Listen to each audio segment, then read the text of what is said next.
Men o'zi Xorazmda tug'ilganman. Shovot tumanida 11 yoshimdan oshganimda Toshkentga ko'chganmiz, Toshkent viloyatiga. Shu bu yoqqa kelishimga shu 98-yilda kelganman. O'zimni bilimim asosida imtihon topshirib. Qanday bo'lgan misol birinchi o'zbeklardan bo'lgan ekansizda Angliyaga kelgan. Jurnalist bo'ldingizmi, oxirigacha jurnalist bo'lasiz. Chunki odamlar charchagan o'sha yangiliklarning tezligidan, nimasidan. Bizning sobiq prezidentimiz Islom Karimovning oila a'zolari bilan qilgan intervyular. Ularni qizi Lola Karimova bilan intervyu qilganman. Va hozirgi paytda qanchalik jurnalistika xolis? Oddiy bir 100 million, 200 million dollarlik so'zlar ham shunda og'zini chekkasidan chiqib ketadi. Oldin siz qanaqa tasavvur qilasiz? Ichkariga kirib, ichki holatni ko'rganingizdan keyin tasavvuringiz qanchalik o'zgardi? Chaynab odamlarning og'ziga solib beryapsiz. Mana shunaqa o'ylashing kerak sen. Odamlar yangiliklarga kirishmayapti-da, aynan YouTube'ga kirib qandaydir bir ehtiroslar, emotsiyalar bilan bildiradigan odamlarni ko'proq ko'rishyapti. Aynan misol London siz orzu qilgandaqa, televizorlarda ko'rgandaqa bo'lib chiqadimi? 2005-yildan keyin bordi keldi tugadi. Andijon voqealarini qurbonlari bilan uchrashib, o'shandan qochib kelgan otamlar bilan ko'rishib, intervyular qilganman. Shundan keyin qora ro'yxatga tushganman. Uyimdagilarni ham so'roq qilish boshlangan. Akami Islom Karimov paytida tashqi dushmandek nimaga aylanganlikda 14 yil ota-onadan, oiladan uzoqda bo'lishlik, uzilib qolishlik. Chunki vatanni juda sog'inardim. O'zbekistonni juda yaxshi ko'raman.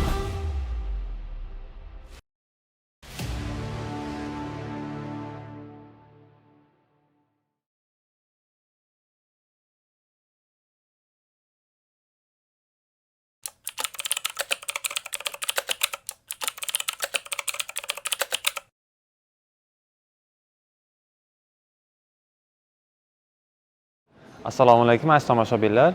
Bugun juda bir qiziq qahramonimizni videoga olgani keldik. Bu qahramonimiz Britaniyadagi o'zbeklar orasida juda ham mashhur va o'zbekistonliklar orasida ham juda ham mashhur. O'ylaymanki, sizlarga manzur bo'ladi. Hozir mana biz BBC ning Londondagi ofisiga keldik va qahramonimiz bilan ko'rishamiz. Ketdik. Assalomu alaykum, Ibrat aka, yaxshimisiz? Sizimsiz? Sog'ingiz yaxshimi? Charchamasdan. Aka, men mikrofonni taqib olsangiz. Rahmat. Yaxshi keldinglar? Ha, alhamdulillah yaxshi. Yaxshi.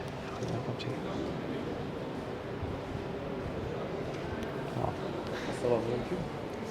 Bugun qahramonimiz Ibrat aka, Ibrat Safo akani qisqacha ishlash tartibi, kundalik hayoti va boshqa siyosiy mavzular haqida gaplashamiz. Assalomu alaykum Ibrat aka. Va alaykum assalom. Yaxshimisiz? Rahmat. Rahmat, yana intervyuga rozi bo'lganingizga. Rahmat taklif uchun.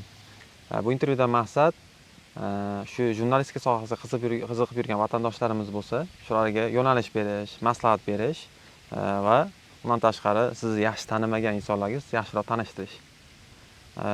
Avval intervyuni boshlashdan oldin o'z haqida qisqacha gapirib bersangiz, kelib chiqishingiz, O'zbekistonda qayerdansiz?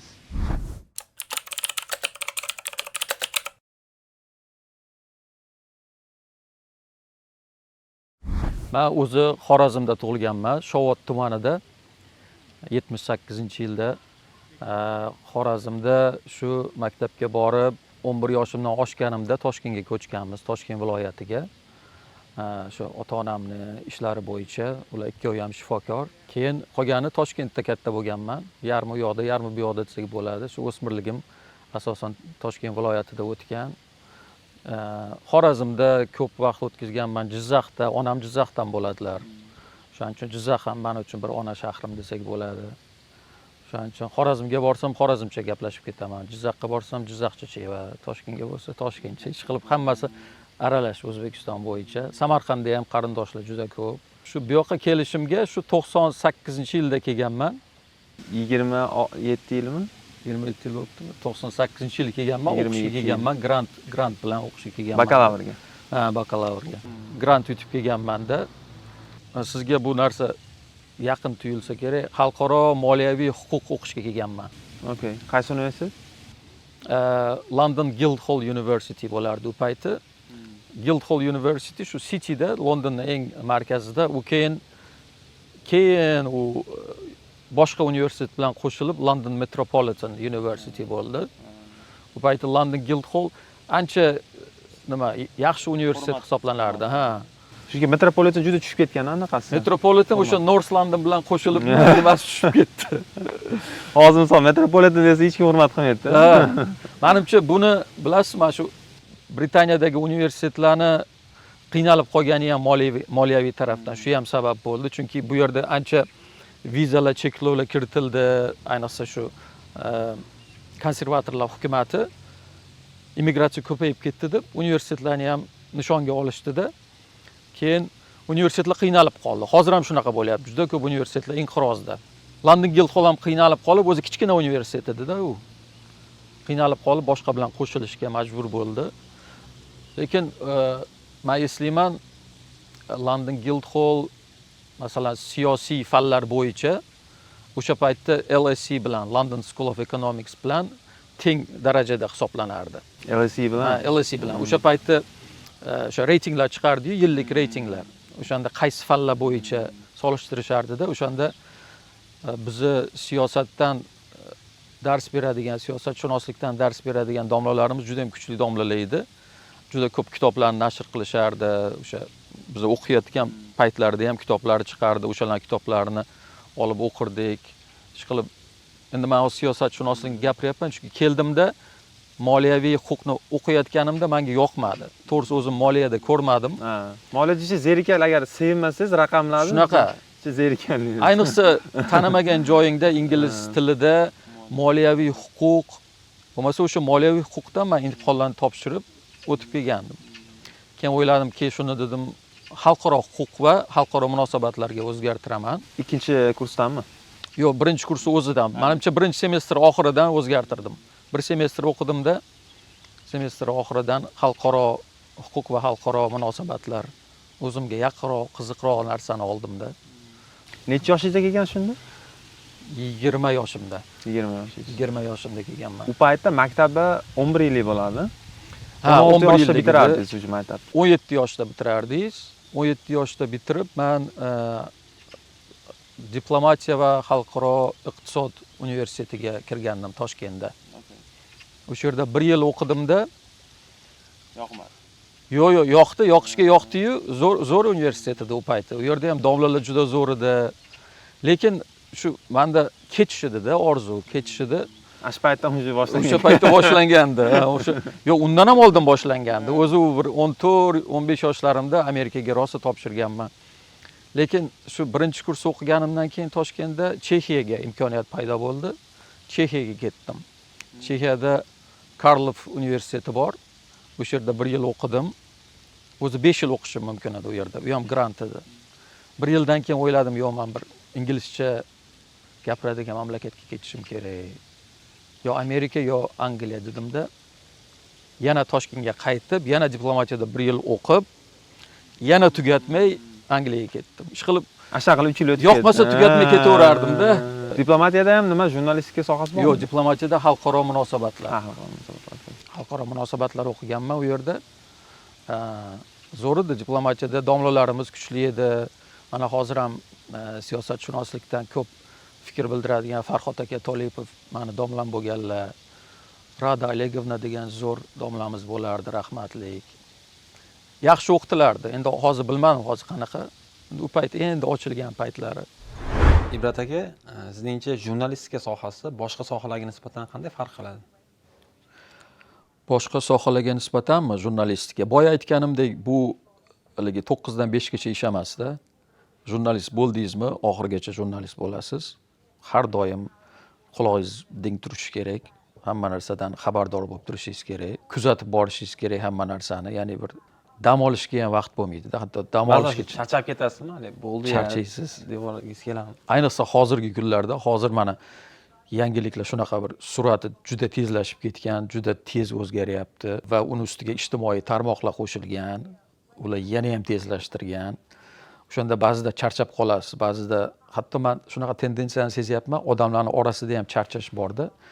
O'shaning uchun odamlar yangilikdan ko'ra ko'proq o'sha uzoq formatli tahlillarga qiziqishyapti. Ya'ni bemalol o'tirib, o'sha YouTube'da, televizorda qo'yib olibmi yoki ba'zilar hatto mashinasida ham qo'yib anaqa qilar ekanda, mashinasida ekran bor-ku. Shunaqa. Chunki odamlar charchagan. o'sha yangiliklarni tezligidan. Men o'zim ham shunday sezyapman, ko'proq o'sha dokumentary, ya'ni hujjatli filmlarni qilish, bir narsani ichiga chuqurroq kirish, odamlarni ichki kechinmalarini so'rash, shular qiziqroq bo'lyapti men o'zimga ham. Shu soha davomida sizni eng ta'sirlantirgan bironta bir voqeani esla olasizmi? Ayni reportaj va nimaga sizga shunchalik katta ta'sir o'tkazgan? Eng ta'sirlantirganimi? Eng ta'sirlantirganlari endi Bittasi. O'zbekistonga bog'laydigan bo'lsam, ko'proq bizning sobiq prezidentimiz Islom Karimovning oilasi bilan, oila a'zolari bilan qilgan intervyularim. Shu bir majmua sifatida qaraydigan bo'lsam, masalan, birinchi ularni qizi Lola Karimova bilan intervyu qilganman. U intervyu bermasdi hech kimga, lekin ancha bir muzokaralardan keyin intervyu bergan. 2013-yilda o'shanda opasi bilan 12 yil gaplashmaganini aytgan. O'shandan keyin u bir breaking news bo'lib chiqib ketgan. Katta intervyu qilganmiz. O'shanda opasi Islom Karimovdan keyin bir voris sifatida ko'rilardi, Gulnora Karimova. O'zi ham shu narsani taqdim qilardi ko'p. Shunaqa bir ohangda gapirardi-da.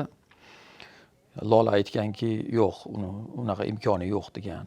Gulnora Karimovada o'shanda muammolar boshlandi. O'sha intervyudan keyin shunda Gulnora Karimova aytgan Twitterda, o'sha BBC intervyusidan keyin boshlandi meni muammolarim deb. Ya'ni tergovlar, iqtisodiy har xil iqtisodiy jinoyatlar bo'yicha Ken Karimovni o'zi ham uni yaqinlashtirmay qo'ydi oilasiga. O'shanda muammolar boshlangan. O'shalarga aralashib qolganim, intervyular qilganim meni o'zimga qiziq ta'sir qilgan. Keyin Karimov olamdan o'tgandan keyin, ko'p o'tmay olamdan o'tdi 2016-yilda. Undan keyin Karimovni nevaralari bilan intervyu qilganman. Islom Karimov bilan 2 marta intervyu qilganman. O'shanda qiziq bo'lgan narsa, ta'sir qilgani menga bu odamlarning insoniy munosabatlari o'zaro boshqacha bo'lar ekan. Ya'ni o'sha ikkitagina opa-singil bo'lmasa, o'sha chiqishmay qolgani, gaplashmagani, keyin o'zaro qandaydir bozorlar bo'lingani desa ham bo'ladi. Bu bir narsa bilan shug'ullanadi, bu boshqa narsa bilan. Karimov o'lgandan keyin chiqqan mojarolar, bu pulni qaytarish bo'yicha.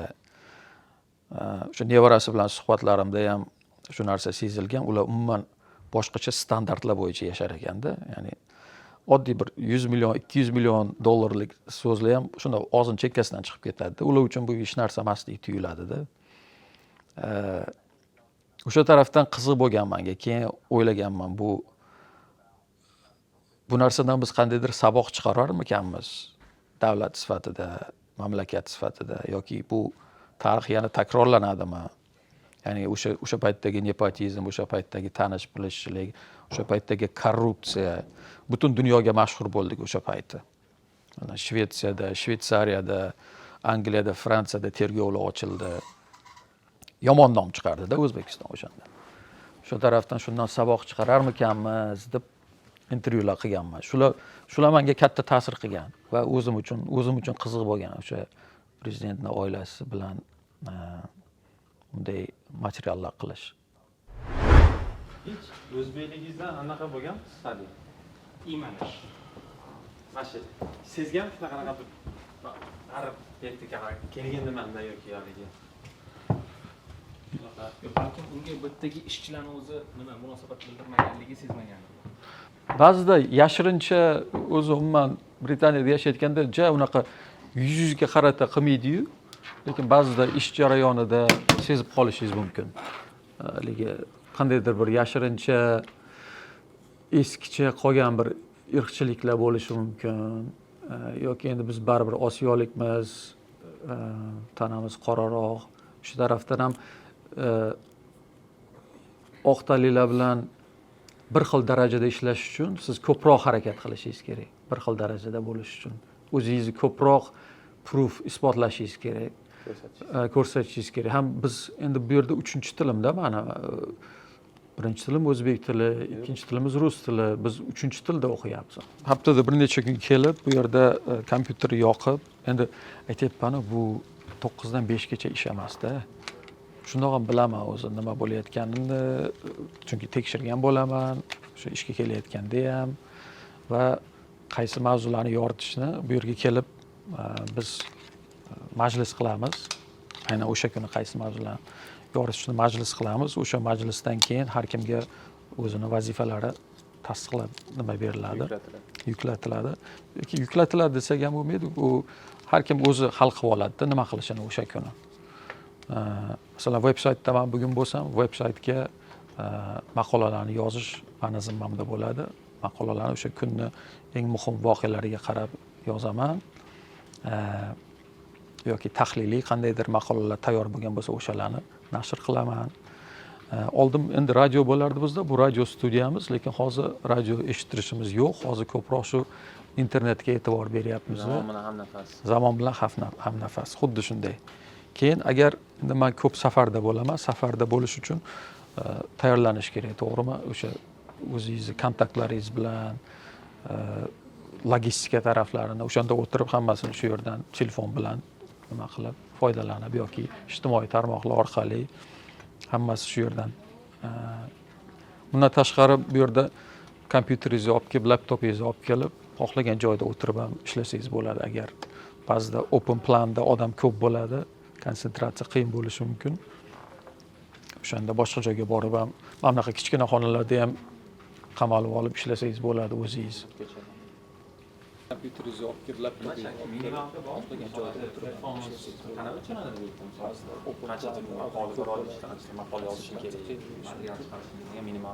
yo'q, yo'q, unday narsa yo'q. Unda yuramiz. Bu yiliga bir marta muharrir bilan majlis bo'ladi, birma-bir. O'shanda o'sha yil davomida siz qilgan ishlaringiz tahlil qilinadi va baho beriladi. Muharrir aytadi, "Men bu ishni yaxshi qildim, men bo'lsa qanday bo'lsa shundayligicha aytadi" va o'sha majlisda keyingi yilga bo'ladigan rejalaringizni, agar rejalaringiz bo'lsa, o'sha majlisda ularni ham kelishib olasiz va shunday. Lekin juda ham flexible, juda ham men o'zi muharririm ham omadli bo'lganman, muharririm ham juda qo'llab-quvvatlaydigan odam. Qanday qilib o'zi bu shu xalqaro munosabatlar yoki jurnalistikaga qiziqish bo'lgan? Chunki odatda bilamiz, doktor oiladan chiqqanlar doktor bo'lish kerak-da, salimda. O'zbekistonning ssenariyosida ota-ona doktor bo'lsa, katta ehtimol bilan farzand ham doktor bo'ladi-da. Qayerdan o'sha muhabbat, qiziqish? Xalqaro munosabatlarga qiziqish bu ko'proq menimcha rahmatli dadamning bir gaplari bor edi, senga qidirishma bo'lsa bo'ldi derdilar-da. Menga o'sha qidirishma yoqardi. O'sha qidirishma degani tagiga yetib safar. Ha, okey. Xorazmda qidirishma deb safarni aytadi. Bir joyga borish, aylanish. Xalqaro munosabatlar ham endi diplomat bo'lsang, orzu qilganman. Diplomat bo'lsang, har xil davlatlarda ishlaysan, har xil davlatlarni ko'rasan, madaniyatlarni, tillarni. Menga til juda oson kelardi, til o'rganish. Xorazmda fransuz tilini o'qiganman. Keyin Toshkent viloyatiga ko'chib kelganimizda birdan ingliz tili maktabga tushganman-da, ingliz tilini ham tez olib ketganman. Shuning uchun til oson bo'lgani uchunmi, shu chet elga chiqib boshqa mamlakatlarni ko'rsam deb diplomat bo'lishni nima qilganman-da, qaror qilganman. U paytda lekin agar internet ham rivojlanmagan edi, o'sha nima qadam bo'lgan qanday ekspoz bo'lgan shunaqa chetga o'qish, ingliz tilini o'rganish. Qizig'i shu narsa, qarang, shu internetdan oldin ham shu narsalarni qilganmiz-da. Hozir million marta oson bu narsalarni qilaman desangiz. Lekin o'sha payti ham men elchixonalarga borib ma'lumot so'rardim. Shu Chexiya elchixonasiga borib, eshigini taqillatib, Chexiya haqida menga ma'lumotlar beringlar. Har xil kitoblar, broshuralar, universitetlar haqida ma'lumotlar. Keyin Britaniya kengashi bor, British Council. Uni ham zo'r ofisi bor edi, u yerga ham borib, bepul hamma narsasidan foydalanishingiz mumkin, tayyorlanishingiz mumkin edi. Keyin shu televizorda ko'rardik. Odamlardan eshitardik bu narsani. Masalan, diplomatiyaga kirish uchun birinchi borganimda atrofini aylanganman. Atrofini aylanib, studentlarga qarab, keyin ikkinchi borganimda dadamning ukalari, amakim bilan bordim. Amakim keyin to'xta dedi, studentlar bilan seni gaplashtiraman deb to'xtatib, shu yerda talabalar bilan suhbatlashdik. Qanday bu yerda o'qish, nimalarni o'rganish kerak, nimalarni bilish kerak imtihonga deb. Shunaqa bu payti internet chetga bo'lmagan narsa-yu, ko'proq insoniy muloqot ko'proq bo'lardi-da. Borib so'rardingiz odamlardan. chet elliklarni ko'rsam to'xtatib gaplashardim, tilimani o'qilardim, tajriba qilardim. Shunaqa yo'lini topganmiz. Internetdan oldin ham hayot bo'lgan. Men eslayman, birinchi kursda o'qiyotganimda endi emaillar chiqayotgan payti haligi Pravetsga o'xshagan kompyuterlar bo'ladi. Diplomatiyada o'shalar. Pentium haligi. Shunaqa. Pentium 1, Pentium 2 shunaqa kompyuterlar. Anaqa qop-qora skrin bo'ladi-yu, u yerda keyin yashil nimalar chiqadi. O'shalardan email qilganmiz. Qanday bo'lgan misol birinchi o'zbeklardan bo'lgan ekansizda, Angliyaga kelgan 98-yil bo'lsa, birinchilar o'sha примерно 90dan keyin kelishni boshlagan. Ha. Menimcha 97-yillarda birinchilari kelishdi. Men 98da keldim. Kamchilik edi. Taassurot qanaqa bo'lgan misol mana 20 yoshli Ibrat Safo qo'ndi. Hitrowga qo'ngan debsa. Hitrowga qo'nganman. Terminal 4. Bu paytdan beri Terminal 4. Bu paytlik o'shanda ham Terminal 4 edi. Shunaqa bo'lgan bo'lsa kerak. Qo'nganman, endi Angliyaga qo'nayotganingizda e'tibor berasizmi? Yam-yashil bo'ladi hamma yoq samolyotda. Yana u shunday Londonning markazidan uchib o'tasiz. Tower Bridge'ni ko'rasiz, Tower of London. Shunday Hitrowga yetguningizcha markazdan uchib o'tasiz. Markazdan uchib o'tasiz. Hatto House of Parliamentni ham, Big Benni ham ko'rasiz. Keyin hamma yoq yashillik, xuddi bir haligi Lego shaharchasiga o'xshaydi, juda chiroyli. Zavq ana bo'lganda. Chunki bizda O'zbekistonda aeroportlarda qo'nayotganingizda ko'proq kulrang bo'ladi hamma narsa. Issiq bo'lgani uchun ham birinchi kelganingizda aytaylik, bir oy ichida endi уже o'rgan bo'lasiz, shaharda nima qanday insonlar yashaydi. Aynan misol London siz orzu qilgandaqa, televizorlarda ko'rgandaqa bo'lib chiqadimi? Unchalik emas, chunki men Angliyani undan ham yaxshi tasavvur qilganman. Yaxshi bu bilmadim, yaxshi so'zmi, yo'qmi, boshqacharoq tasavvur qilganman. Lekin London ancha etnik jihatdan turfa xil joy ekanda.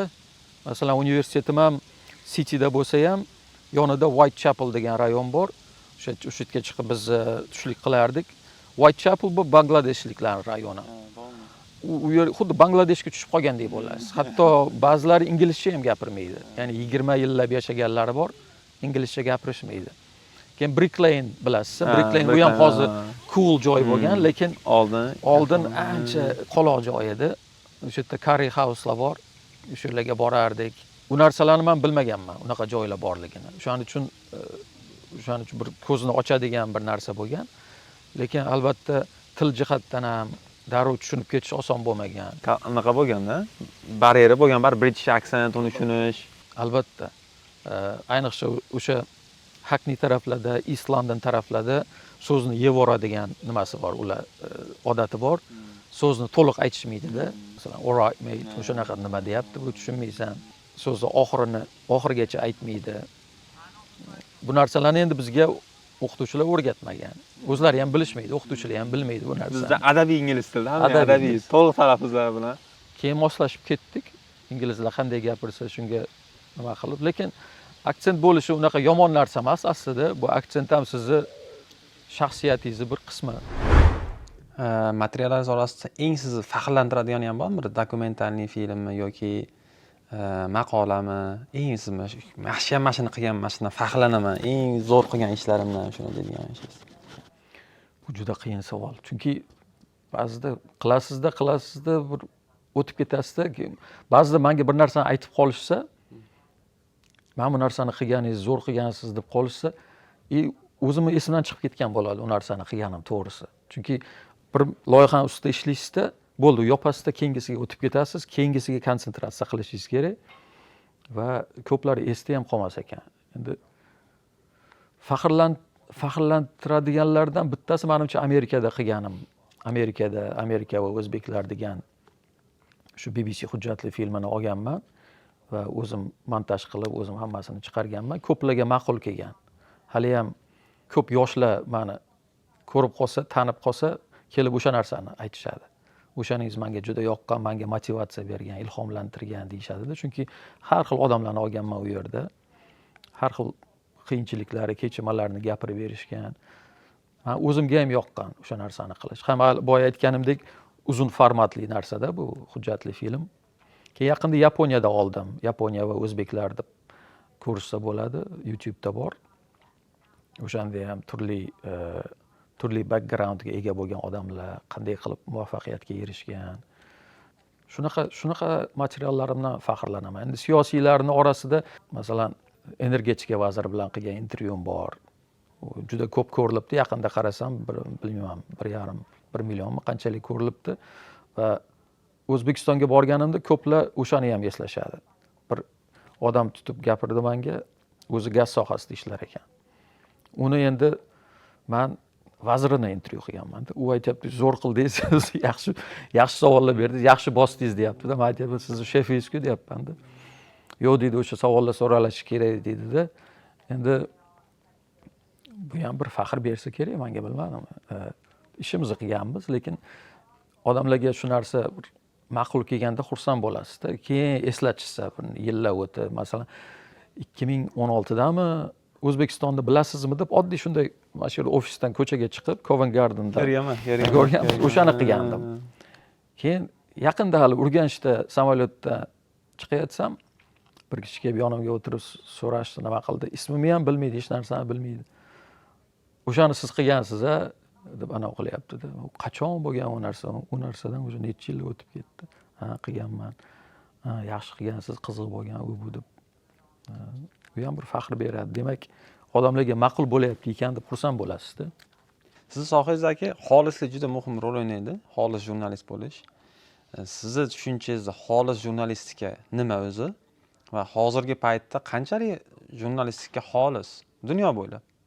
Hozirgi paytda bu qiyinlashgan. Chunki hozirgi paytda xolis jurnalist o'zi faktlarni berish kerak. Fakt. Ya'ni bo'yamasdan. Fikr bilan bo'yamasligi kerak xolis jurnalistda. Bor narsani faktni ham avvalo tekshirib, faktligini tekshirib aniqlagandan keyin berish kerak. Agar fikr bersangiz, bunda siz fikr bir opinion makerga aylanib qolasiz. Ya'ni siz chaynab odamlarning og'ziga solib beryapsiz. Mana shunaqa o'ylashing kerak san. Bunaqa qilib odamga ta'sir o'tkazish bu xolislikka kirmaydi. Ya'ni hozir bu narsa juda kuchaydi, chunki odamlarda qandaydir chanqoqlik bor. Menga fikr ber deyshadi-da. Menga fakt berma, menga fikr bergin deyshadi. Bitta misol keltiraman, yaqinda Slovakiya prezidenti, Slovakiya bosh vaziri O'zbekistonga bordi. Slovakiyani u yerda endi rasmiy televideniyada, matbuotda ko'rsatishyapti. Shunaqa zo'r davlat bizga rasmiy safar qildi. Slovakiya bilan aloqalarni nima qilishimiz kerak? To'g'ri, yaxshi hammasi. Lekin men ba'zida kontekst berishni yaxshi ko'raman.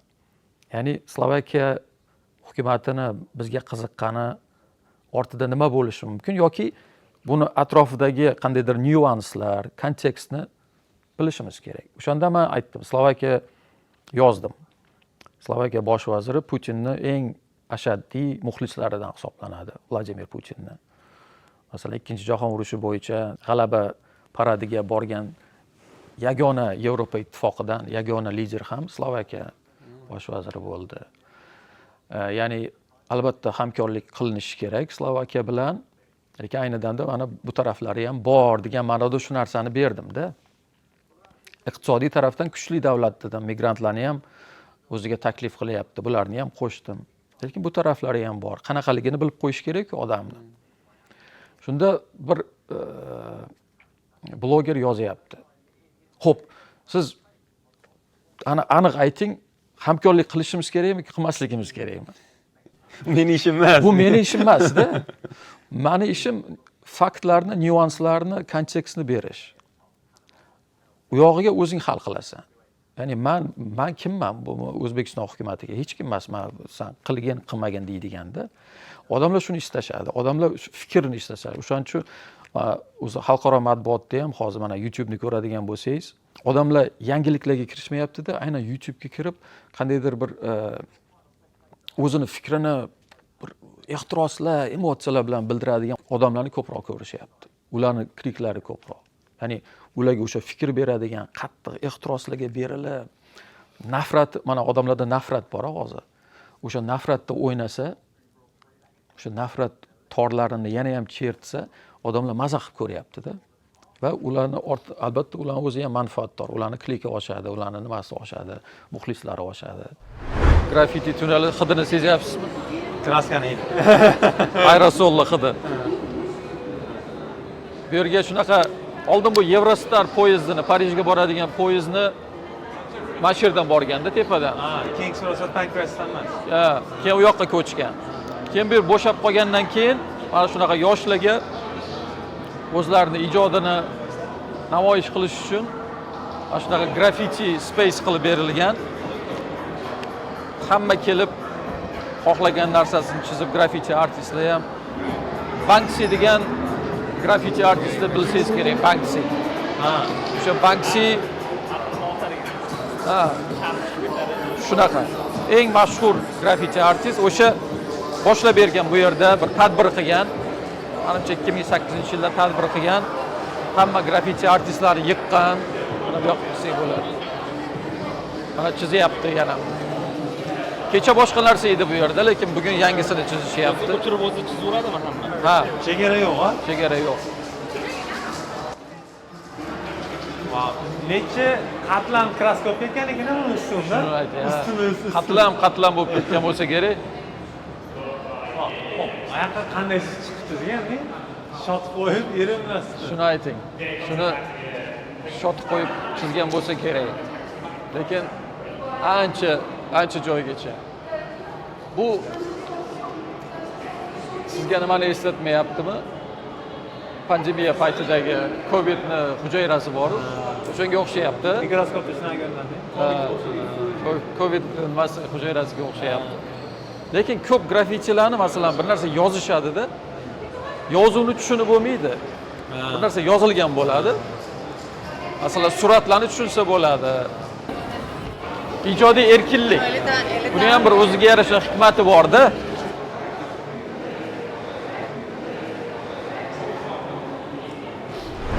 Angliyaga umuman chetga chiqishni qaror qilib harakatni boshlagan uydagilar reaksiyasi qanaqa bo'lgan? Mani dadam ham o'zi juda ham xalqaro siyosatga, umuman dunyoga, kengroq dunyoga qiziqadigan odam bo'lganlarda. O'sha tarafdan dadam ancha qo'llab-quvvatlaganlar. Hatto o'sha imtihonlarga ham ba'zida yonimda borib dastak bo'lganlar. Onam qarshi bo'lganlar. Onam men eng kenjasi edimda, eng kichkinasi bo'lganim uchun onamni bir cho'ntak o'g'li bo'lganman-da, bir cho'ntagida yuradigan o'g'il bo'lganman. O'zi hamma kenja farzand bizda O'zbekistonda shunaqa-ku. Shunaqami? Erkatoyda. Shunaqa, ha. Onam uchun men haligi hech qayerga qo'yib yuborib bo'lmaydigan bir nima edimda. Eng любимчий bo'ladi-da. Shunaqa. Eng yaxshi ko'rgan butun hayotini mazmuni bo'lganman. Ular tasavvur ham qila olmaganlar mensiz yashashni-da. Shuning uchun ularga juda qiyin bo'lgan, qarshilik qilganlar juda ko'p.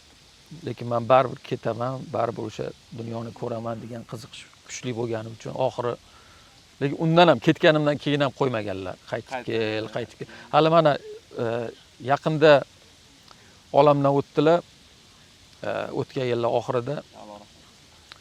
Rahmat. O'shanda ham shu bir yilcha oldin ham bo'ldi-da, bolam endi qayt. Xuddi ular uchun men bir haligi yoshlikning fazasi bo'ladi-yu. Haligi endi bo'ldi, aylanib olding endi, charchagandirsan, qayt orqaga endi yoshading, to'yding, to'ygandirsan. Xuddi men haligi bir ko'ngil xushlik uchun bir dunyoni ko'rib kelay deb chiqib ketganman-da, ular bo'ldi endi bir faza tugadi, endi qayttirdilar-da. Men aytaman, nima qilaman bu yerga qaytib aya? Bu ana hamma ishlab yuribdi-yu. Ishqilib onam qarshilik qilganlar, lekin dadam ancha qo'llab-quvvatlaganlar. O'sha paytda endi nima yo'q, internet yo'q, WhatsApp, haligi Skype, endi o'sha paytda Skype bo'lgan bo'lsa kerak. Skype ham bo'lmagan. Qanday bo'lgan aka oila bilan o'sha aloqada bo'lib turish? Telefon, mana bu yerda Hackneyda bir amakimiz, afrikalik amakini telefon butkalari bo'lardi. Terlab ketardingiz ichiga kirsangiz, chunki havo yo'q. U ulab berardi. O'zbekiston bilan nomerni berasiz, u telefon qiladi. Butkan nomerini aytadi, kirasiz, gaplashasizda, keyin chiqib qancha gaplashgan bo'lsangiz, shuncha sizga pulni to'laysiz. Shu haftada bir marta, har 2 haftada bir marta gaplashardik-da. Unaqa yo'q, xat yozardik. Xat. Uzun xatlar yozardik. Assalomu alaykum onajon. Hali armiyadan yozgandaqa ekanda. Xuddi shunaqa. Ichida rasmlarni borib studiyadan chiqarib, tushgan rasmlarimizni konvertning ichiga solib, chiroyli qilib, Necha kunda yetib boradi keyin u xat? endi bu bir haftalarda yetib borsa kerak, bir hafta 10 kunlarda yetib borsa kerak. Keyin ular javob, keyin ular javob yozishardi. Yaqinda borsam hali ham ba'zi xatlarim turgan ekan. Qachon yozganman, ayam olib qo'ygan ekanlar. Do'stlarimiz bilan ham shunaqa yozishardik. Toshkentda o'sha diplomatiyada qolgan do'stlarim bilan ham xat yozishardik. Eng ikir-chikirgacha o'tirib yozardik. Boshqacha u faqat haligi Telegramda gaplashib qo'yishdan ko'ra boshqacha. U paytda qandaydir hali soul deydi, ruhingizni qo'yardingiz. Hali xat yozayotganda shu inson haqida o'ylab, xotiralarni eslab, hozir misol yuzaki bo'laligi просто bunday yozishib qo'ysiz, u paytda vaqt ajratardingiz, alohida bitta vaqt ajratib. Hozir vaqt yo'qdek tuyuladi. Hech kimga hech narsaga vaqt qolmayotgandek tuyuladi. Lekin u payti o'sha internet degan bir odamni chalg'ituvchi narsalar bo'lmagani uchun ham kitob o'qiysan, shahar aylanasan, xat yozasan, borib uni haligi marka sotib olib yopishtirib konvertga nimaga tashiysan, pochtaga tashiysan. Boshqacha edi. Unda men xuddi hozir 19-asrda yashayotgandek gapiryapman yaqinda. Hali bu narsalar yaqinda bo'lgan. Gap shundaki, oxirgi 30 yillik ichida juda tez o'zgardi-da dunyo. Juda tez o'zgardi. O'sha birinchi mobil telefoni chiqqanda biz o'sha birinchi, ikkinchi kursda edik Londonda. O'shanda o'sha Nokialarni birinchi biz sotib olganmiz. Unda internet bo'lmagan, faqat telefon qilish uchun. SMS. Faqat men ham eng oxirgilardan olganman. Do'stlarim endi pont uchun mana bu yerga osib qo'yish uchun sotib olishgan. Nima qilasizlar buni? Kim sizlarga telefon qilardi deymanda. Jurnalistikaga kirguningizgacha tushunchangiz bo'lganda qanday tasavvur bo'lgan ommaviy axborot vositalari haqida, mana shu yangilik, newspaperlar, boshqalar. Oldin siz qana tasavvur qilasiz? Ichkariga kirib, ichki holatni ko'rganingizdan keyin tasavvuringiz qanchalik o'zgardi? Oldin unaqa katta tasavvurim bo'lmagan. Chunki yangiliklarni ko'rganingizda, yangiliklarni ko'rardim. Men uchun bir, yana aytaman, romantik so'zini, bir hamma narsa zo'r tuyulardi, chiroyli, hatto muammo yo'qdi, hatto. Muammo yo'qdi. Hatto muammoli joydan xabar tarqatayotgan bo'lsa ham, masalan, esimda bor, Shahnoza G'aniyeva Vremyada O'zbekistonni u muxbiri edi. Rus tilida o'sha Rossiyadan xabarlarni ko'rardik. Bir sharafli ishdek ko'rinardi-da. Shunaqa joylarda, shunaqa bir tahlikali joylardan xabarlar uzatyapti. Shular juda qiziq ko'rinardi. Hali ham shunday deb o'ylayman, hali ham bu sharafli kasb deb o'ylayman. Unaqa ichkarisida albatta insonlar aralashgan joyda har xil munosabatlar bo'ladi. Bu yerda ham bu media sohasida kadr ortida, kamera ortida har xil o'zaro tortishuvlar bo'ladi. Bir mavzularni masalan chiqadi, sizga murojaat qilishadi, mavzuni chiqarging keladi. Lekin aniq faktlarni aniqlab olmaguningcha chiqara olmaysan-da. BBCda shunaqa. Keyin deysan, boshqa birov chiqarib yuboradi keyin. Tekshirmasdan ham. Tekshirmasdan ham chiqaradi, keyin u to'g'ri ham chiqishi mumkin, bo'lib chiqishi mumkin. Yo, noto'g'ri bo'lib chiqishi mumkin. Lekin baribir sen ikkinchi bo'lib qolasan. Lekin baribir o'sha tekshirish biz uchun prioritet hisoblanadi. Birinchi bo'lish muhim jurnalistikada. Birinchi bo'lish biz uchun hozir muhim emas. BBCda oldindan shunaqa bo'lgan, birinchi bo'lish muhim emas. Ya'ni birinchi qilib chiqarish muhim emas. Birinchi o'rinda accuracy deydi. Haqqoniyligini, aniqligini tekshirish, keyin chiqarish. Chunki hadeb haligi bir o'zimizda ham latifa borki, yong'in deb chaqiravergandan keyin odamlar keladi, nima qiladi, keyin ishonmay qo'yadi oxirida. Haqiqiy yong'in. O'shanaga o'xshab biz ham hadeb noto'g'ri narsa chiqaraversak, odamlar ishonmay qo'yadi-da baribir keyin. Shuning uchun ishonchli qilib, aniq qilib chiqarishdi. Bizning diyorlarda, O'rta Osiyo, ya'ni eski SNG davlatlarida g'arbda jurnalistikasi, mediasi ideal sifatida ko'rinadi-da, ya'ni andoza olinadi-da. Bizda shunaqa g'arbga o'xshagan ochiqlik bo'lsa, senzura bo'lmasa, boshqa bo'lsa deydi. Nima deb o'ylaysiz? Oxirgi shu 1,5-2 yilda g'arbda ham kerak bo'lsa, jurnalistika asl mohiyatini qanchalik saqlab qoldi yo yo'qotib qo'ydimi? Odamlarda ham ancha hozir nima kamayib boryapti ishonch. Shunaqa katta yangiliklar, axborot nimalariga, yetkazib beruvchilarga. Bunga ijtimoiy tarmoqlarni ta'siri juda katta bo'lyapti. Ijtimoiy tarmoqlarda aytaylik, Twitterni olasizmi, o'sha X deyiladi hozir, Facebookni olasizmi, Meta. Ularni o'zlari ijtimoiy tarmoq bo'lsa ham, ya'ni jurnalistika manbai bo'lmasa ham, ular katta mana shu BBC va boshqa katta ommaviy axborot vositalari bilan raqobatlasha boshladi.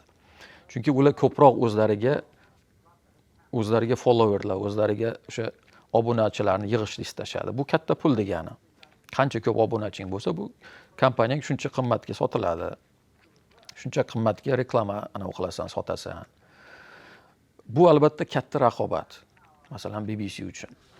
Va yana bitta narsa, ijtimoiy tarmoqlar boya BBC Verify'da gapirdim-ku, juda ko'p soxta, qalbaki narsalarni tarqatishni boshladi tekshirmasdan. Odamlar o'shanga uchyapti. Odamlar uchgandan keyin u narsani haqiqat deb ko'ryapti-da. Masalan, fake video chiqdi X'da. X'da ko'ryapti-da, nimaga BBC sizlar shundan bermaysizlar deydi. To'xta, bu fake-ku. Qanaqa biza berishimiz? Senga yoqishi uchun biza beraversak fake narsani. Bu qanaqa jurnalistika bo'ladi bu? Masalan, G'azoda ham, Ukrainada ham, mana Eron masalasida ham, Isroil bilan ham juda ko'p fake'lar tarqatildi-da. Nimaga deydi, o'shani menga yuborishadi-da. Nimaga BBCda bermayapsizlar buni? Buni biza kecha BBC Verify'da biza buni qalbakiligini tekshirib isbotlagan bo'lamiz. Lekin uni isbotlashingizni masalan 3-4 minut ketadi uni gapirishingizga. Ularga qiziqmaydi. Odamlarga hozir 15 sekundning ichida, 20 sekund ichida yangilikni berishing kerak deb fake ustiga fake videoni qo'yib yuborsang, maza qilishadi. O'zidagi bir narsa to'yinadi-da. O'sha hozir hukumatlarda ham sezilyapti shu narsa hozir. Bu yangilik emas, yangilikni vibe hozir paydo bo'lgan. Vibe, hozir vibe muhim, fakt muhim emas. Masalan, nimadir bo'lyapti degan vibe muhim va undan keyin keyingisiga o'tib ketasan. Masalan, Trumpni ko'p qarorlarini olsangiz ham vibe muhim. Vibe degani mana hamma immigrantlarni quvib chiqaramiz deyapti. Hamma xursand, vibe paydo bo'ldi. Demak, nimadir qilinyapti. Orqasiga qarasangiz, aslida unday bo'lmayapti. Hammasini quvib chiqarish qiyin narsa. Sudlar bor, keyin har xil immigrantlar bor. Ya'ni u keyin uni kutib o'tirmayapti-da, keyingisiga o'tib ketyapti. Masalan, Eronni bombalaymiz, Fordoni ilma-teshik qilib tashlaymiz, u yerda уже nima bo'lmaydi. Yadroviy bomba bo'lmaydi. Bu ham vibe. Hamma ishondi, ketdik. Hamma kendi tushlik qilsak bo'ladi, bo'ldi. Aytildi, Trump aytdi. Lekin orqasiga qarasangiz, masalasi ko'proq u yerda Eron aytayapti, yo'q, sen uni yo'q qila olmading, hali ham bor. Undan tashqari bir necha kun oldin biz uranni olib chiqdik u yerdan degan gaplar ham bor. Ya'ni odamlar o'sha kichkina nimalarga o'rganib qoldi hozir. Bitta yangilikni olsa-da bo'ldi. Tahlil yoki bir qandaydir tanqidiy fikrlarga toqati qolmayapti. Chunki o'sha ijtimoiy tarmoqlar tezlashtirib yuborgan hamma narsani-da. Shorts misollar. Va biz qandaydir haligi tilla baliqcha bo'ladi-yu, tilla baliqchani xotirasi juda qisqa deyishadi-yu, 15 sekundlik xotirasi bor deyishadi. O'shanga o'xshab qolyapmiz-da. Bittasidan ikkinchisiga aylanaverib, oldin nima bo'lganini unutib qo'yapmiz. Bu ijtimoiy tarmoqlar juda yomon ta'sir qilyapti odamlarga, miyasiga, fikrlashga, konsentratsiyasiga. O'shaning uchun yangiliklarni tarqatgan bizdagi jurnalistlarni qandaydir bir ishonchsizlik bilan qarashyapti-da. Xuddi biz ularga TikTokdek chaynab bermayapmiz-da, tahlil beryapmiz yoki kutyapmiz faktlarni tekshirishni. O'sha tarafdan balki ishonch susaygan, o'sha tarafdan. Keyin populizm ham kuchaydi hozir. Masalan, BBCdagi katta tashkilotlarni tanqid qilib chiqsa qaysidir siyosatchi deymizmi yoki bir ambitsiyali blogermi, uni orqasidan ergashib ketishadi. Chunki ana katta tashkilotni tanqid qilyapti, demak bir gap bor ekan. Tagidagi faktlarga qaramaydi. Boshqa joyga ketib hozir tursam bir ikki oymi, bir ikki hafta hatto sog'inib qolaman Londonda. Sizda shunaqa bo'ladimi? O'zbekistonga bordim, bir haftadan keyin qaytaman dedim. Men bekib olgandan keyin yana O'zbekistonga borgim kelaveradi. Lekin bu yerda uzoqroq yura olmayman. Qandaydir baribir endi men hayotimni yarmidan ko'pini bu yerda yashab qo'yibman-da. O'shaning uchun ham bu endi uy shu-da endi. Birinchi o'sha kelgan paytingizda eng qiyin narsa nima bo'lgan sizga? Bu yerda yashashda. Eng qiynagan narsa. Eng qiynagan narsa. moslashishmi, uyni sog'inchimi, ota-onani sog'inchi eng qiynalgan? Yo'q, men sog'inchdan O'qishga moslashish. endi undan oldin balki 1 yil Chexiyada o'qiganim uchunmi, bunaqa sog'inch tarafdan juda qiynalmaganman. Ustadiyadan o'tib bo'lgandim. Angliyada ham to'g'risini aytsam, o'sha paytda bir hikoya yozgandim. Ko'lmakda yashagan baliqchi haqida. Loyqa ko'lmakda. U o'sha okeanda yashashni orzu qiladi. Men London men uchun o'sha okean bo'lganda, orzuyimdagi okean. Okeanga tushganman, hamma narsa bor, har xil odamlar bor, har xil san'at, madaniyat turlari, bilim olaman desang istagan joyingda. Shuning uchun men bu okeanga tushgan baliqdek o'zimni his qilganman. Ya'ni maza qilganman. Menda qiyinchilik bo'lmagan deb o'ylayman. Unaqa katta qiyinchilik bo'lmagan. O'qishni ham oson o'qiganman. Hatto ba'zilar kechalari bilan uxlamasdan o'qishardi-da imtihonlarga tayyorlanib. Menda shu narsa bo'lmagan ekan. O'sha paytda ham eslayman, bo'lmagan. Unaqa qiynalib. Grant yutib kelganingiz ham katta plyus bo'lgan deb o'ylaysizmi? Katta yutuq. Endi grant yutishingiz asosiy ham bilimingiz orqali-da. Demak, oldin yaxshi imtihon o'qib topshirgansiz. Demak, o'sha bilim asosi sizda bo'lgan. Endi bu maqtanish emas, shunchaki aytyapman, balki men o'qigan narsalar unchalik qiyin bo'lmagandir. Ham qiziqishingizga ham bog'liq. Bir narsaga qiziqsangiz, oson nima bo'ladi. Masalan, debatlarda qatnashardik o'qituvchilarimiz bilan, qandaydir siyosiy masalalar, siyosiy bir voqealarni muhokama qilardik. Bu narsa qiziqda, meni o'zim uchun ham qiziq edi. Yoshligimdan, bolaligimdan ham uyimizda har doim dadam ko'p gazetalarga obuna bo'lganlar. Shu Rossiyani gazetalari ham bu yerda siyosat ko'proq yoritilardi. U payti qandaydir bir erkinlik ham boshqacha edi. Maktabda ham tarix o'qituvchim Bahrom aka bilan siyosiy debatlar qilardik. Erkinlik ko'proqmi u paytda? U payti bor edi. U payti bor edi. O'shaning uchun qiziqish bo'lgani uchun ham balki o'sha fanlar menga osonroq kelgandir deb o'ylayman-da. Fundamentingiz yaxshi bo'lgan ekan-da unda. Shunaqa bo'lsa kerak, shunaqa bo'lsa kerak. O'zi umuman shu yoshlarga mendan so'rashadi, nima o'qiy, qaysiga kiray. Men aytaman, qiziqqan narsangga kirgin. Bo'lmasa qiziqmagan narsangni o'qisang, bu qiynoq, bu torture. Ya'ni o'zingni qiynaysan 3 yil, 4 yil. Keyin unda u sohada ishlashing kerak. Umrining oxirigacha qiynoqda bu. Eng zavqli narsa, eng hayotda bir mazmun beradigan narsa bu o'zingni yoqtirgan, o'zing sevgan narsa bilan shug'ullanish. Jurnalistikada birinchi qo'ygan qadamingiz nima? Qaysi kompaniyaga kirgansiz? Jurnalistikada birinchi BBC ga kirdim. Ha, sразу BBC ga kirgansiz. Ha, BBC ga kirishdan oldin, agar o'sha paytda protsessini tushuntirib bersangiz. BBC ga kirishdan oldin ishsiz bir qancha vaqt ishsiz yurdim. Bu yerda bir turizm agentligida ishladim. Bu ham o'zimga yoqadigan narsa edi. Turizm agentligida ishlasham, chunki safarga qiziqqanim uchun o'zimizni ham safarlarga jo'natishardi. Keyin onam qayt yurganlardan keyin Toshkentga qaytib bordim 2002-yilda. Lekin hech kim ish bermadi. Ish bermagandan keyin bankka kirdim. Bankda bir necha oy ishlab yurdimda, o'sha paytda BBC dan tasodifan bir nima chiqib qoldi, taklif chiqib qoldi tarjimonlikka. Turkman tilidan tarjimonlik. Men turkman tili. Turkman tilini ham bilasizmi? Turkman tilini ham tushunardim, yaxshi tushunardim, chunki bo'ladi. Ha, shunaqa. Juda chiroyli, lekin gapira olmayman. Gapirishni so'ramang. Lekin o'sha paytda biz Xorazmda katta bo'lganimizda, Xorazmda turkman kanallari ko'rilardi televizorda. Shuning uchun menga yaqin edi. Turkman tilidan tarjimon bo'lib kirdim.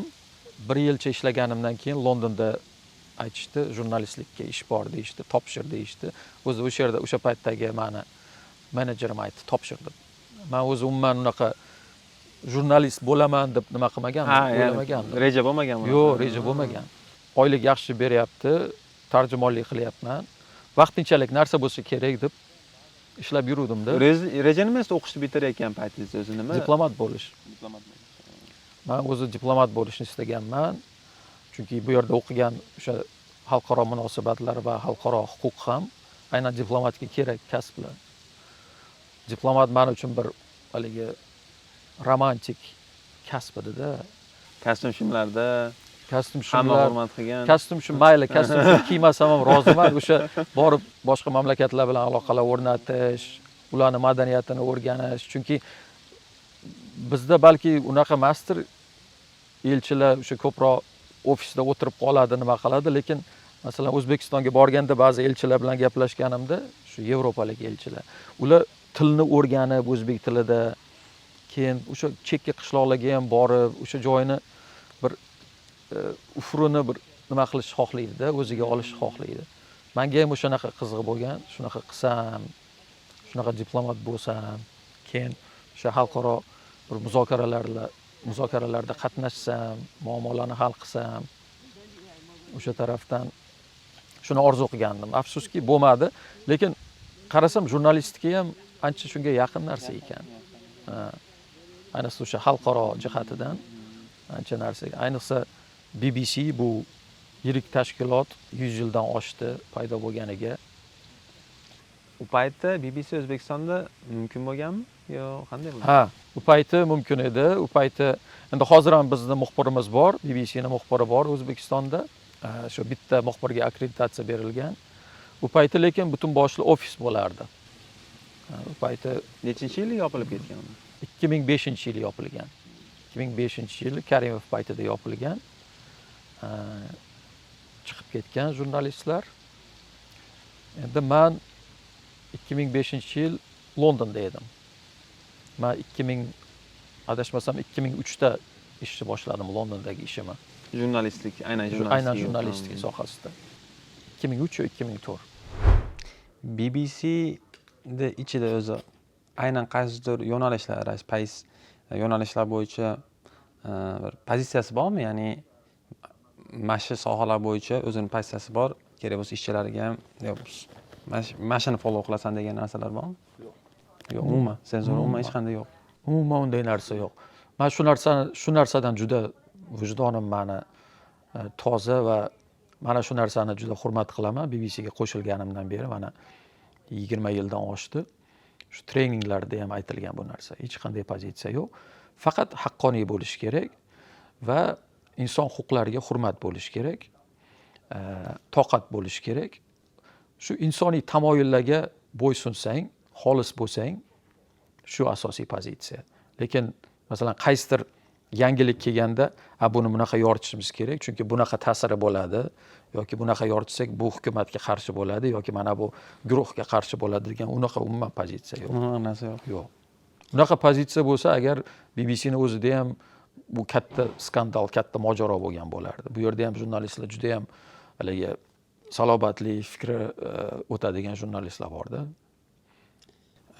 BBC O'zbekda o'zi maqsadimi yaratilishda? BBC O'zbekda asosiy maqsadi nima? O'zi jahon xizmati, mana BBC O'zbek jahon xizmatiga kiradi BBCni. Bu yerda o'sha 40 dan oshiq tillarda qilinadi. Mana tepada ko'rsangiz hali Xitoy tili bor, fors tili, arab tili, bu yoqda Latin amerikaliklar bor, Pokiston tepamizda. Bularni yaratilishining sababi o'sha sovuq urush paytida, ya'ni Sovet ittifoqi bo'lgan paytida, undan keyinroq ham haqiqiy erkin matbuoti, hukumatdan xoli bo'lgan, hukumatdan mustaqil bo'lmagan, erkin matbuoti bo'lmagan davlatlarda erkin ma'lumotni yetkazib berish bo'lgan maqsad.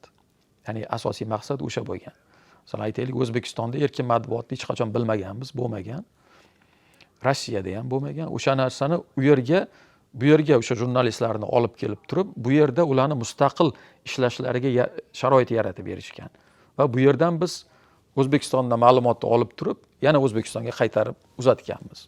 Chunki O'zbekistonda bu narsaga masalan yo'l qo'ymasligi mumkin. Keyin albatta BBCni bu brend deb ham qarasa bo'ladi-da. BBC Britaniyaning eng mashhur brendlaridan bittasi. Va Britaniya hukumati uchun ham bu brendini dunyoda ushlab turish muhimda. Deb qarasangiz, BBCni hurmat qilganda, demak Britaniya hukumatini ham hurmat qilishi mumkin-da. O'sha tarafi ham bor. Ya'ni yaratayotgan o'sha materiallaringizga G'arbda reaksiyasi qanaqa? Masalan, O'zbekiston haqida ko'p, asosan O'zbekiston haqida yangiliklar yaratasiz. G'arbdagi insonlardan qiziqishlari bormi shu materialga? Faqat o'zbeklar o'qiydimi? Yo'q, men ingliz tilida ham ba'zida xabar yozaman yoki radioda boshlovchilik qilgan paytlarim bor. Radioda ingliz tilida ko'p xabarlarim chiqadi. Masalan, From Our Own Correspondent degan programma bor. O'zimizning muxbirimizdan degan programma o'zbekchasi. O'sha ingliz tilida chiqadi. Va u yerda men O'zbekiston haqida ba'zi xabarlarni tarqataman. Qiziqish katta bo'ladi. Menga xatlar keladi ba'zida, New Yorkdan kimdir yozdi, anonda yoki Filippindan kimdir yozdi menga. Va sizlarda ham shunaqa ekanda deb, masalan, gaz muammosi bo'yicha reportaj qilganman. O'shanda ularga qiziq bo'ladi. Shu O'zbekistondek bir yiroq mamlakatdan kimdir BBCdan turib shu narsani xabarlarni berayotgani. Kattaroq bir dasturga o'zim boshlovchilik qildim. Bu Usmon Haqnazarov haqida agar eslasangiz. Usmon Haqnazarov bu Bobomurod Abdulla degan jurnalist bo'lgan. Taxallus bilan Karimov paytidagi ikir-chikir gaplarni, siyosiy tortishmalarni yozib chiqqan. O'sha bilan men yarim soatlik intervyu qilganman ingliz tilida. Juda qiziqish ko'p bo'lgan. Ular uchun bir qandaydir bir haligi mysterious bir sirli davlat bo'lib ko'ringanda, chunki bu yerda unaqa sirli nimani ko'p ko'rmaysizda, ko'p narsa ochiq. Lekin O'zbekistondagi davlatlarda bu xuddi bir James Bondni serialga tushib qolgandek sezishadi-da, agar O'zbekistondan shunaqa narsalarni uzatsangiz. Shuning uchun qiziqish bor. Inglizlarda qiziqish bor O'zbekistonga. O'zbekistondagi jurnalistikaga o'z senzurasi tomonlama necha ball bergan bo'lasiz? Misol mana aytaylik, BBCda aytyapsiz, senzura umuman yo'q deyapsiz. Senzurada. Senzura umuman yo'q deb aytish qanchalik? Senzura bilasizmi? Har xil senzura bo'ladi o'zi. Masalan, ba'zi narsalarda insonni ko'nglini xira qiladigan yoki depressiyaga tushiradigan ma'lumotlar bo'lsa, uni o'zimiz senzura qilamiz, ya'ni uni bermaymiz. Siyosiy O'sha tarafdan senzura bor. Lekin masalan, kimdir siyosatchi kelib bu narsani chiqarmaysan deb ayta olmaydi bizga. U tarafdan senzura yo'q. Ichki senzura ham yo'q. Yo'q. Unda aytaylik, o'zbek idealda BBCda ichki senzurasini 10 ballli shkala deb olaylik sistema. O'zbekistonda Men aytmayapman, lekin uni siz aytyapsiz. Ya'ni yo'q, men o'zim ball bermayapman. Yo'q, balli sistema qilib aytdim. Maksimum 10 deb olaylik mana. BBCda 10 deb olaylik-da. Va shu 10 balli sistemani O'zbekistondagi общийda jurnalistika sohasida senzurani necha ball bergan bo'lasiz hozirgi holatda? Qiyin savol, qiyin savol. Hozir oshib boryapti. Bu narsani endi men aniq ball berishga qiynalaman, lekin xalqaro indekslarga qaraydigan bo'lsangiz, kuzatib borasiz har bitta axborot nimalarni. Ha, deng, yo'q deb siz ham boshladingiz-da, boyagi blogerga o'xshab. Aniq javob bering. Aka, hozir siz jurnalist emassiz, hozir kontekst ko'p-da, kontekstga qarash kerak. Hozir masalan siz senzurani ballga qo'y deyapsiz, erkinlikni emas. Senzurani ballga qo'y deyapsiz. Senzura menimcha 10 desa ham bo'ladi. O'zbekistonda 10 dan 10 desa ham bo'ladi senzura. Senzura juda kuchli O'zbekistonda. Juda kuchli. Menga mana hamkasblarim O'zbekistonda ishlaydigan qancha hamkasblarim bor, harakat qilishyapti. Men ular oldida shu shlyapamni yechaman, shunaqa qiyin sharoitlarda harakat qilishyapti. Yozishadi nimandir, oldirtirib tashlashadi. Oldirtirib tashlashadi, keyin menga yozishadi. Oldirtirib tashlashdi yana, chiqara olmayapmiz. Sizlar chiqarmaysizlarmi degan joylari ham bo'ladi.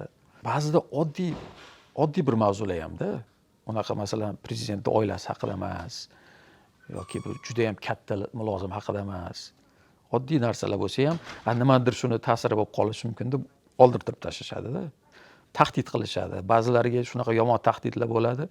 Masalan, oilasini aralashtirishadi. Bolalarini aralashtirishadi. Bittasi aytdi, menga bolasi boradigan bog'chani rasmini olib yuborishgan. Ya'ni bu narsadan keyin jurnalist qo'rqib qoladi. Mana shu senzura, bu dahshatli senzura.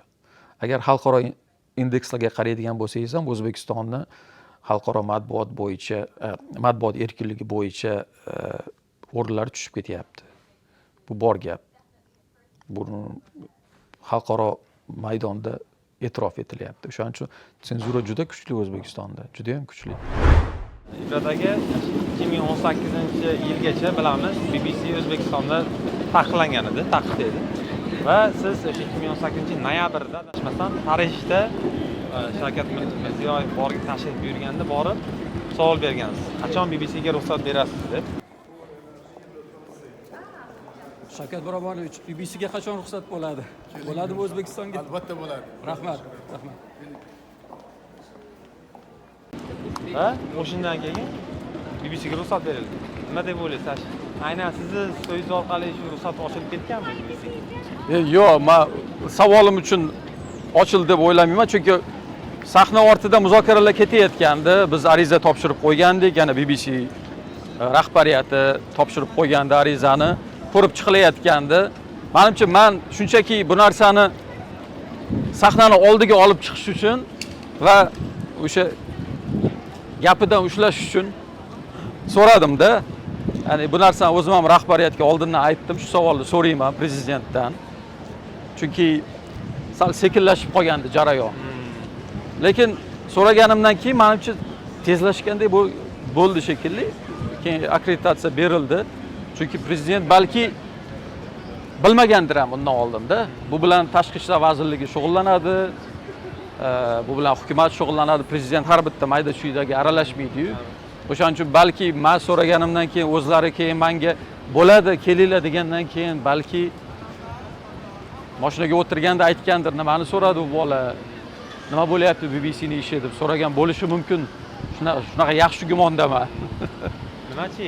Aynan o'sha savolni bergani bordingizmi Parijga? Mana bitta savol uchun bordingizmi? O'zi ashidami deysiz? Yo'q, o'sha prezidentni ko'rgani boruvdim. Aynan o'sha savol emas, o'zi ko'proq savollar berishni xohlaganman. Lekin afsuski u yerda siz O'zbekiston hukumatidan ruxsat olishingiz kerak matbuot anjumaniga kirish uchun. O'zbekiston hukumati albatta meni u payt akkreditatsiyamiz yo'q, ruxsat bermagan va men faqat o'sha chekkada odamlar kutib turadigan joyda turib savolim berganman. Menimcha matbuot anjumani bo'lmagan ham shekilli, shunchalik uchrashuvlar bo'lgan. Prezident bilan Makron bilan uchrashuv bo'lgan, keyin UNESCOda uchrashuv bo'lgan. Men endi savollar qancha imkoniyat bo'lsa shuncha berib olishadi. Masalan, iqtisodiy o'sha paytda bo'layotgan iqtisodiy o'zgarishlar qanday ketyapti? Keyin BBCni mavqei haqida. Bu payt lekin yaxshi ketayotgandi. O'zgarishlar juda ham tez sur'atlarda, juda ham ko'p ijobiy o'sha konvertatsiyaning ochilishi, chegaralarning ochilishi, qo'shni davlatlar bilan aloqalarning yaxshilanishi, shunaqa payti yaxshi davr edi. Ya'ni prezident bilan o'shanda ruxsat berishmadi intervyuga, lekin o'tirib intervyu qilinsa, menimcha yaxshi bir taassurot qolgan bo'lardi ko'pchilikda. Hozir endi bilmadim, hozir sal yana yopilish ketyapti-yu. Hozir endi umuman unaqa intervyuga imkoniyat ham bo'lmasa kerak. Agar yana bir joyda tutib olib savolimizni baqirmasak, endi bu doorstepping deyiladi jurnalistikada, bir joyda agar kelib qolishini bilsak, oldindan borib turib ham savolni qichqirib aytishimizga haqqimiz borda. Hech kim og'zimizni yopa olmaydi-yu. O'zbekistonga bordi keldi qilib turamiz har yili yoki qanchadir muddatda? Qanaqa edi borib kelishlik? 2005-yildan keyin bordi keldi tugadi. Mana men Andijon voqealari haqida reportajlar qilganman-da. Andijon voqealarini qurbonlari bilan uchrashib, o'shandan qochib kelgan otamlar bilan ko'rishib, intervyular qilganman. O'shandan keyin qora ro'yxatga tushganman. Men haqimda maqolalar chiqqan. O'shaning uchun qora ro'yxatga tushdim. Keyin uyimdagilarni ham so'roq qilish boshlangan. Akam ham rahmatli bo'lib ketdilar. Alloh rahmat qilsin. Akangiz ham o'tib qolgan. Akam ham o'tganlar 42 yoshida. Men akamni o'sha O'zbekistonga keyin 14 yil bormagan bo'lsam, akamni ko'ra olmay qoldim-da. O'tib ketdilar. O'sha 14 yil ichida akam o'tib ketdi, lekin undan oldin ancha chaqirishgan, akamni so'roq qilishgan. Ya'ni u payti Islom Karimov paytida biz qandaydir bir tashqi dushmandek nimaga aylangandik-da. Qanday bo'lgan aka o'sha paytda misol 14 yil ota-onadan, oiladan uzoqda bo'lishlik, uzilib qolishlik, bora olmaslik, xohlasangiz ham bora olmaslik. juda qiyin bo'lgan. Juda qiyin bo'lgan. Hatto eslayman, Qozog'istonga borganman, chegaraga yaqin. Ota-onamni oldirib, u yoqdan do'stim olib kelgan. Qozog'istonda ko'rishganmiz, Chimkentda. Endi qayerda bo'lsa ham diydorlashishda eng asosiy maqsad. Lekin o'sha yerga ham ota-onam kuzatib qo'ygandan keyin o'sha yerga ham bir zaпрос yuborishgan. Tutib olib kelinglar deb. Voy, subhan. Bilib qolishgan. Bilib qolishgan. Lekin yaxshi ham o'sha qozoq xavfsizlik xizmatlarida do'stlarimiz bor. O'shalar olib borib Olmaotada BBCni qo'liga topshirib, BBC keyin samolyotga o'tkazib uchirib yuborgan Londonga, borib ket tinchgina.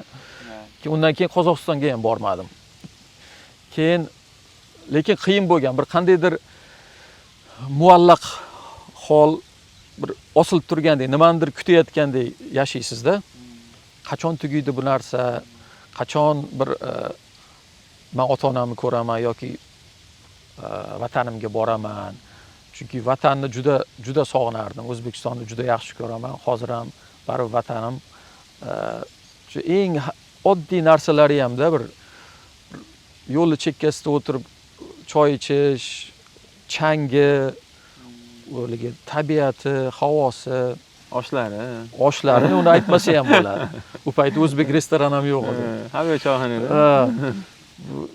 Shu narsalarni sog'inasizda, keyin bir oddiy odam insoniy bir nimalarni sog'inasizda. O'sha 14 yil bormagandan keyin bir tushkunlikka ham tushib qolar ekan odam. Ancha tushkunlikka tushgandim. Keyin Turkiyada onam, opalarim Turkiyaga kelishardi, Turkiyada ko'rishardik. Yarim yo'lda, endi menga ham yarim yo'l, ularga ham yarim yo'l. Ular ham aylanib ketishardi Turkiyani. Ayam yaqinlargacha aytardilar, Turkiyaga qachon boramiz, bolam, yana. Ayam men endi kelyapman oldingizga dirdim-da. Turkiyani endi hojati qolmadi dirdim-da. Chunki 2018-yilda bana prezident Mirziyoyev hukumat tepasiga kelgandan keyin ochilish boshlandi. Xudoga shukr va o'zlari meni taklif qilishdi. O'zlari Toshkentda Afg'oniston bo'yicha forum bo'ldi, o'shanga rasmiy taklif bo'ldi. 14 yil bormagan odam birdaniga rasmiy taklif bilan qanaqa bo'lgan aka shu birinchalik hissiyot, bunday samolyotda qo'ndingiz O'zbekistonga 14 yildan keyin hissiyot qanaqa bo'lgan? Juda anaqa eyforiya. Ishonmaganmiz. Rostdan shunaqa bo'lyapti. Tegishmaydi menga. Rostdan shunaqa bo'lyaptimi debdi. Yo'q, umuman qo'rquv ham bo'lmagan. Hatto bir zig'ircha ham nima bo'lmagan, xavotir bo'lmagan. Eng asosiysi men vatanimga kelib olishda chiqib anaqa yaqinlarimni ko'rish. Keyin tushganimda eslayman, meni ismimni aytib chaqirib olishdi. Aytdim, mayli endi so'roq qilishsa kerak dedim-da. Keyin haligi CIPmi, VIPmi shunaqa bir o'zini mikroavtobusga o'tkazib boshqa joyga olib ketishdi. Hamma chiqqanlar bu yoqqa ketyapti. Aynan sizni bittayingizni olib ketishdi. Wow. Keyin men ketyapman, endi mayli endi so'roq bo'lar, bu narsa so'rashadi-da, nima qilishardi dedim. Qarasam u yoqda qo'rquv boshlandi o'sha yerda, bitta. Yo'q, qo'rquv, unda hali ham qo'rquv emas edi. Nima uchundir qo'rquv, nimaga qo'rquv bo'lmayapti deb o'ylayapman. Nima uchundir qo'rquv. Bo'lish kerak-ku deyapsiz. O'sha nima deydi, eyforiya qo'rquvni bosib ketganda, ya'ni davlat vataningga kelganing ana o'si, endi buni har kim ham nima qilmasa kerak. 14 yil bormagan odamlar, balki undan ham ko'p bormagan odamlar tushunsa kerak bu gapimni. Qarasam bu yerda VIPda Sherzod aka Shermatov. Ular hozir bosh vaziri muovini, menimcha adashmasam, u payti u kishi innovatsiya vazirligida muovini edi, vazir muovini edi.